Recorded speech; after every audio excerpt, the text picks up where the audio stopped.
pior consequência do pecado no planeta Terra é a morte. A morte passou a todos os homens. E com a vinda dessa pandemia em 2020, a Covid-19, o coronavírus que desenvolveu a doença Covid-19, a gente começou a assistir, participar de uma forma ou de outra da perda de muitos queridos, amigos, familiares, pessoas conhecidas. Ainda ontem à tarde participei de um funeral na cidade de São Paulo. Um homem jovem, 56 anos, pai de 3 filhos, um homem de Deus, amado, querido. Graças a Deus a gente pode olhar além da sepultura, porque em Jesus nada nos separa do amor de Deus, nem a morte. O tema de hoje é esse, o olhar de esperança, um olhar além da sepultura, além da morte, além do cemitério. Vamos orar. Querido Deus e Pai, obrigado porque em Jesus nós temos esperança. Esperança que ultrapassa todas as dores, todo o sofrimento, que ultrapassa as barreiras da morte, este grande inimigo odioso. E nós esperamos, ó Deus, um novo céu, uma nova terra, onde a morte não se levantará a segunda vez. Abençoa a meditação, o estudo, que o Espírito Santo de Deus seja um mensageiro. Prega para nós em nome de Jesus. Amém. Convido você a pegar a palavra de Deus, São Lucas capítulo 7, verso 11, até o verso 17. É um texto único, que só está nesse evangelho, Evangelho de Lucas, uma história triste, que se transforma numa história feliz. Porque esse é o plano de Deus. Apesar da morte ter entrado, a morte vai sair. Por quê? Porque entre a entrada da morte e a saída da morte existe alguém chamado Deus, na pessoa de Jesus Cristo, que é a própria ressurreição. Sermão é Bíblia. Sermão é o Espírito Santo. Sermão é Deus falando a você. Um olhar de esperança, essa série, Esperança além da sepultura. Lucas capítulo 7, verso 11 diz assim: em dia seguinte ou num dia subsequente, dirigia-se Jesus a uma cidade chamada Naim. Iam com ele os seus discípulos e numerosa multidão. Como se aproximasse da porta da cidade, eis que saía o enterro do filho de uma viúva, filho único, e grande multidão da cidade ia com ela. Vendo-a, o Senhor teve compaixão. Deus se compadeceu e disse: não chores. Chegando-se, tocou o esquife e, parando os que o conduziam, disse: jovem, eu te mando, levanta-te. Sentou-se o que estivera morto e passou a falar, e Jesus o restituiu à sua mãe. Todos ficaram possuídos de temor e glorificavam a Deus, dizendo: grande profeta se levantou entre nós, e Deus visitou o seu povo. Esta notícia a respeito dele divulgou-se por toda a Judéia e por toda a circunvizinhança. Esse relato, essa pequena história, esse fato histórico, é um protótipo do que realmente vai acontecer em termos de todo o planeta Terra na vida dos filhos de Deus.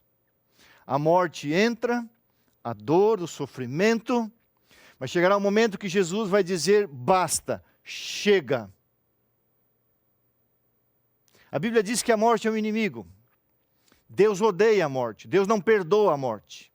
É um inimigo vencido pela ressurreição de Jesus, mas será destruído por ocasião da volta de Jesus em glória e majestade.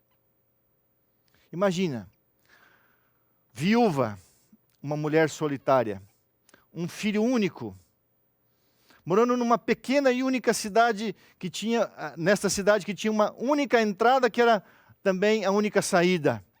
2 multidões. Uma multidão que acompanhava Jesus, a multidão carregada de esperança, de fé, porque ali estava o doador da vida. Saia outra multidão de decepcionados, frustrados e tristes. Alguém um dia escreveu no para-choque de um caminhão que deveria ser proibido um filho ou uma filha morrer antes do seu pai ou da sua mãe. Imagina a dor daquela mãe, já tinha perdido o marido. No tempo de Jesus a vida era muito curta. A vida começava-se aos 13, aos 14 anos, era a fase adulta já. A vida não passava dos 40, 42 anos, uma vida miserável, uma vida curta, uma vida sofrida, debaixo do Império Romano, o Império do Ferro. Quanta dor, quanto sofrimento. Diz para mim, o que Jesus foi fazer em Naim? Jesus foi lá pregar o Evangelho, as boas novas? Não, não apenas isso. Eu fico imaginando Jesus olhando lá para aquela pequena cidade encravada numa pequena montanha e vendo uma mãe sofrendo a dor do luto, seu único e querido filhinho.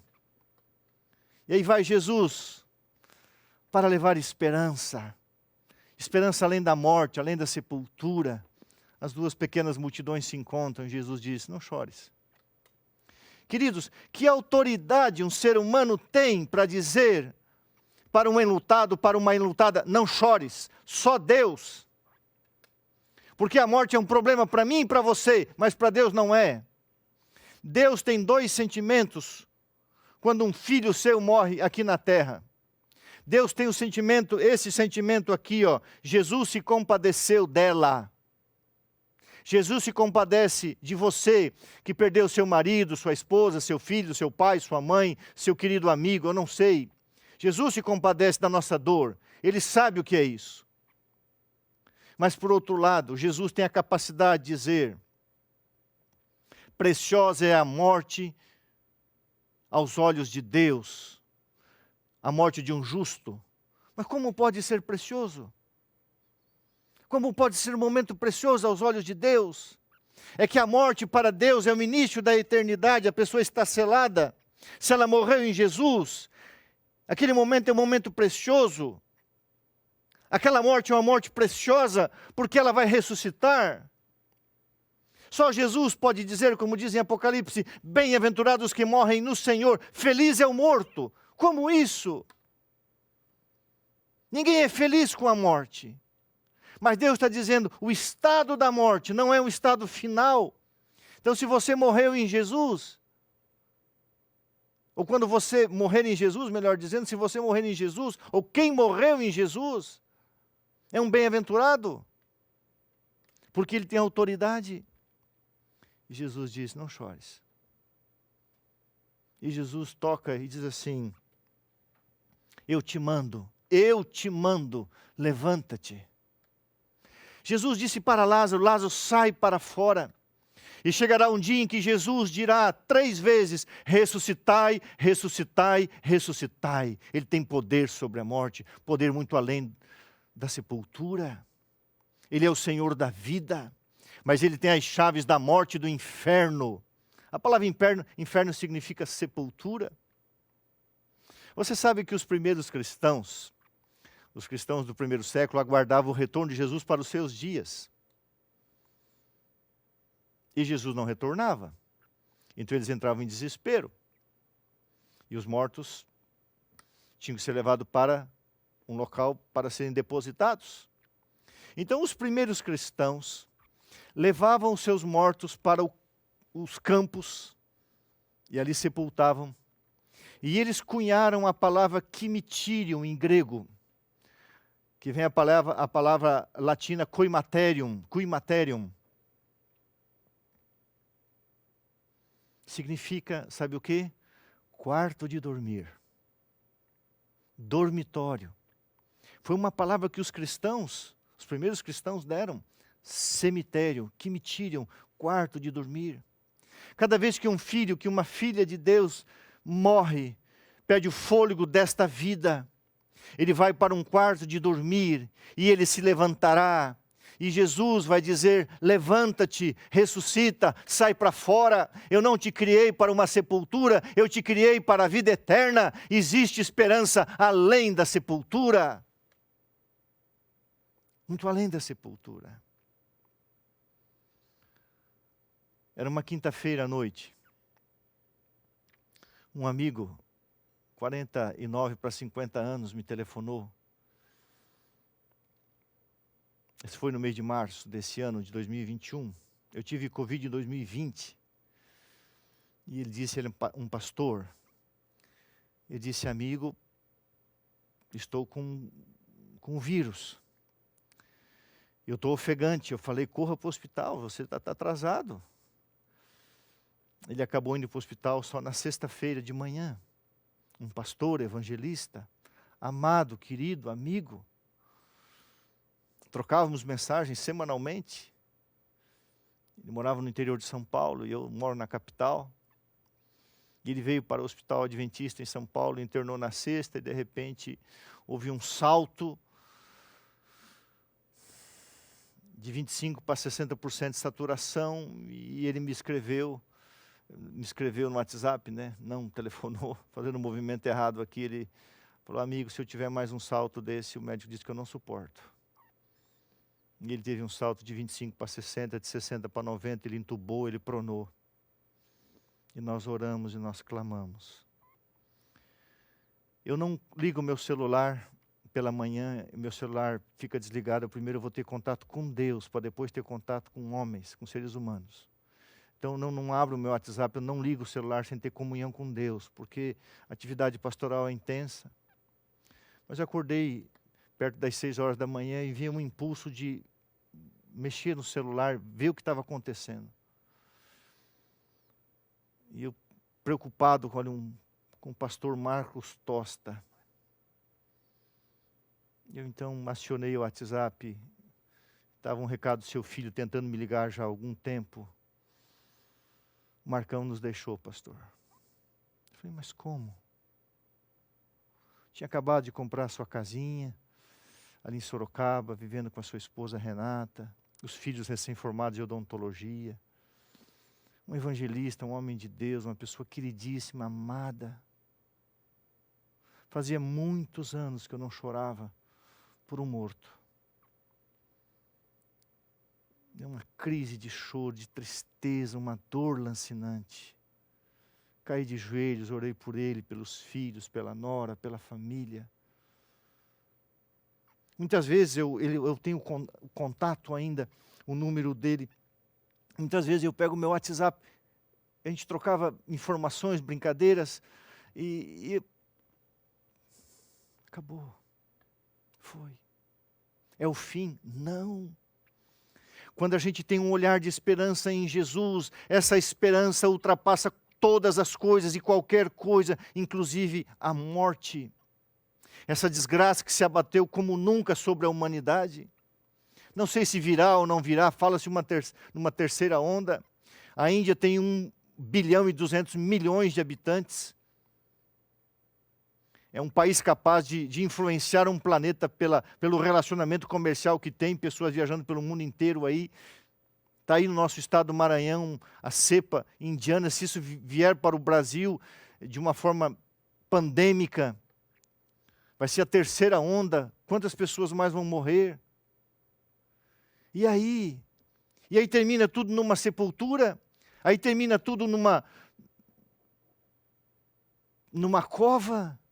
Não, não. Levanta-te. O nosso Deus é o Deus da esperança. O nosso Cristo é um Cristo vivo. E Ele tem as chaves do inferno, as chaves da morte. E Ele ressuscitará os seus filhos.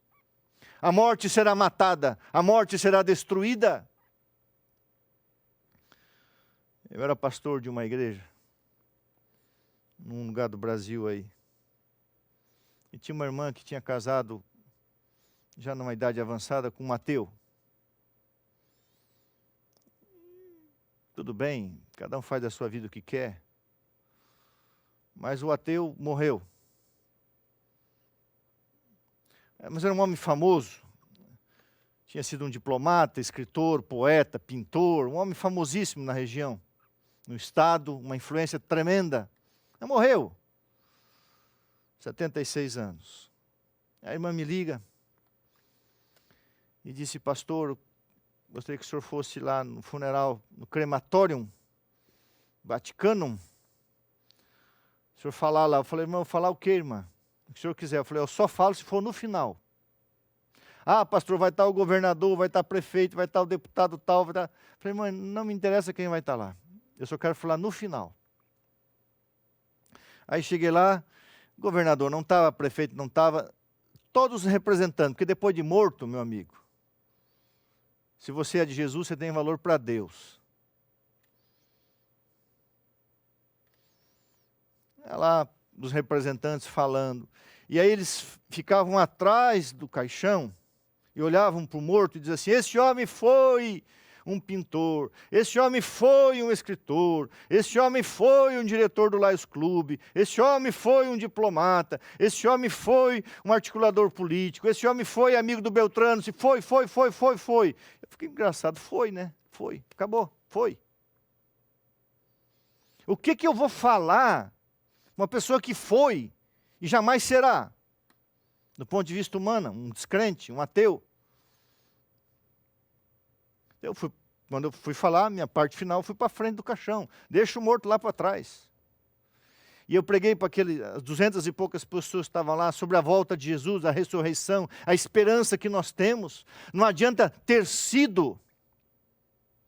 Uma das grandes verdades da Bíblia é que a história do cristão não termina numa sepultura. A história de Maria Madalena que está sendo contada vai continuar por toda a eternidade.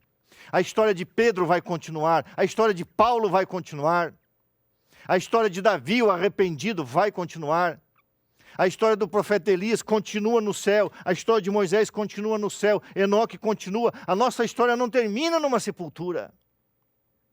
Então nós temos um olhar de esperança além da sepultura, nós olhamos para o milênio, nós olhamos para o céu, nós olhamos pós-milênio para uma nova terra onde não haverá a morte, a dor, o luto, o sofrimento, essas coisas ruins. Eu não teria nenhuma motivação de ser um pastor, de ser um pregador, de procurar ajudar as pessoas, servir a minha comunidade, se eu não acreditasse na vida além da sepultura. Que sentido tem isso? Existem duas palavras na Bíblia para vaidade. Uma palavra hebraica, a palavra hebraica para vaidade significa bolha de sabão. Sabe o que é uma bolha de sabão? Nada. Mas a palavra grega para vaidade significa sem finalidade. Quando fala que esse mundo está sujeito à vaidade, esse mundo não tem finalidade em si mesmo. É um planeta sem finalidade em si mesmo. Pode melhorar a economia, pode voltar ao tal do novo normal. Irmãos, o novo normal é quando não houver mais pecado, morte, sofrimento e dor neste mundo. Enquanto isso, nós temos que ter a única esperança que é Jesus, a sua volta e a ressurreição daqueles que morreram em Cristo. Por isso que essa história está na Bíblia. Jesus o restituiu à sua mãe. Eu amo isso aqui. Eu amo isso aqui. Quando Jesus vai restituir o esposo à esposa, a esposa ao marido, os filhos aos pais, os pais aos filhos, haverá uma restituição. Eu poderia contar aqui inúmeras histórias de pessoas, mas me vem à mente agora a história de um primo, muito querido, tinha o seu netinho, ele tinha um caminhão, ele não percebeu, ele foi dar ré no caminhão e a criança pequena, estava brincando atrás do pneu do caminhão. Ele nem viu, moeu a criança. Imagina aquele avô pegar o seu netinho moído, um garotinho de menos de 2 anos, moído. Que dor aquele homem sofreu, aquilo acabou com a vida daquele homem se tornou outra pessoa. Que mundo que nós vivemos.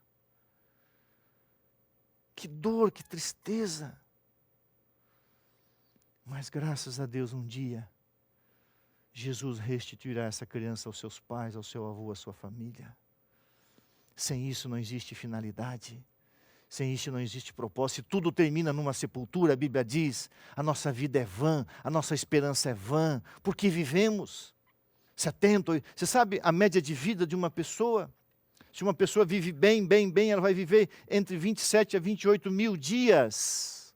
Mas a média de vida é 25.500 dias. Você pode contar, como diz a Bíblia, palmos. Você pode calcular a tua vida em segundos, minutos e horas. Ou dias. A gente conta em anos, né?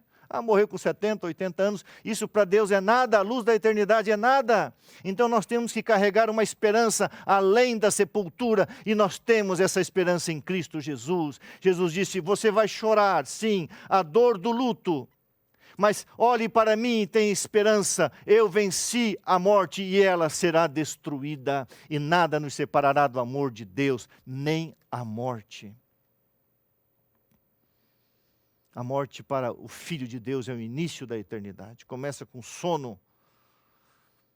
Os primeiros cristãos, há um relato histórico, que também havia o nome dos cristãos. E diz um historiador que quando um cristão falecia, eles escreviam no livro da igreja, transferido para a igreja de Jerusalém, para a igreja lá do alto. Não a pessoa, o nome, né? Isso é uma simbologia, isso é verdade. Quando nós morremos, a nossa história não termina.